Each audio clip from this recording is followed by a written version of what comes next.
করুণাময়ী থেকে মিছিল করে স্বাস্থ্য ভবনের একেবারে দোরগোড়ায় এসে পৌঁছলেছেন আন্দোলনকারীরা, যেখানে পুলিশ তাদের বাধা দিয়েছে। একেবারে 2রা সেপ্টেম্বর লালবাজার অভিযানের মতোই যেখানে বাধা দিয়েছে সেখানেই আন্দোলনকারীরা বসে পড়েছেন। চিকিৎসকরা তারা বসে আছেন, একেবারে মাটিতে বসে পড়েছেন তারা স্বাস্থ্য ভবনের দোরগোড়ায়। এই মুহূর্তের ছবিটা ঠিক এটাই দেখতে পাচ্ছেন, আপনাদের সামনে রেখেছি। চিকিৎসকরা মিছিল করে করুণাময়ী থেকে মিছিল করে একেবারে এসে পৌঁছেছেন স্বাস্থ্য ভবনের সামনে। স্বাস্থ্য ভবনের দোরগোড়ায় তারা বসে আছেন, যেখানে পুলিশ বাধা দিয়েছে ঠিক সেখানটায় 5+1 অর্থাৎ 6 দফা দাবি নিয়ে এই মুহূর্তে চিকিৎসকরা স্বাস্থ্য ভবনের সামনে।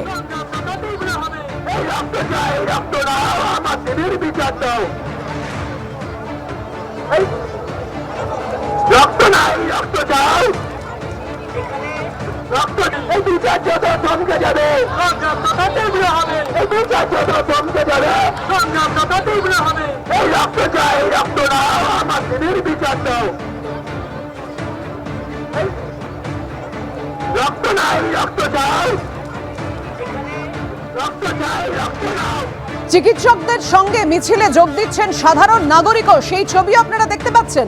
গতকালই ডেডলাইনের পাল্টা ডেডলাইন দিয়েছেন জুনিয়র চিকিৎসকরা। এই মুহূর্তে অবস্থানটা ঠিক কি, কথা বলবো। আমাদের সঙ্গে রয়েছেন আমাদের প্রতিনিধি ঝিলম করঞ্জাই। ঝিলম, দেখতে পাচ্ছি তোমার সামনে পেছনে যেমন ব্যারিকেড রয়েছে, তেমন প্রচুর পুলিশ ডাক্তারদের আটকাতে। ডাক্তাররা মাটিতেই বসে পড়েছেন, কিন্তু কিভাবে স্বাস্থ্য ভবনের অধিকর্তাদের সঙ্গে বৈঠক হবে চিকিৎসকদের? চিকিৎসকদের কোনো প্রতিনিধি দল ভেতরে যাবেন না তারা আসবেন বাইরে? এই বিষয়টাই এখনো স্পষ্ট নয়।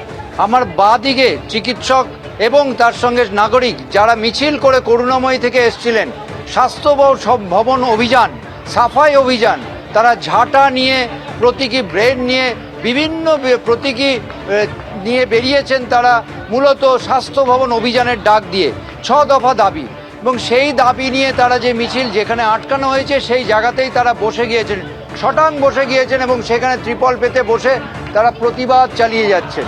তবে সেখান থেকে স্বাস্থ্য ভবনে কেউ আলোচনার জন্য যাবে না স্বাস্থ্য ভবন থেকে কেউ আসবে, আদৌ তারা এই মুহূর্তে আলোচনা করতে চান কিনা সে বিষয়ে এখনো কোনো স্পষ্ট ধারণা নেই। পুলিশের পক্ষ থেকে তাদের সঙ্গে কথা বলা হয়েছে, পুলিশের পদস্থ আধিকারিকরা কথা বলেছেন, কথা বলার পর তারা অপেক্ষা করছেন। অন্যদিকে স্বাস্থ্য ভবনের তরফ থেকে অধিকর্তা, স্বাস্থ্য শিক্ষা অধিকর্তা, স্বাস্থ্য সচিব প্রত্যেকের বক্তব্য তারা অপেক্ষা করছেন। বৈঠক করতে তারা প্রস্তুত, কথা শুনতে তারা প্রস্তুত, সব কিছুর জন্য তারা প্রস্তুত।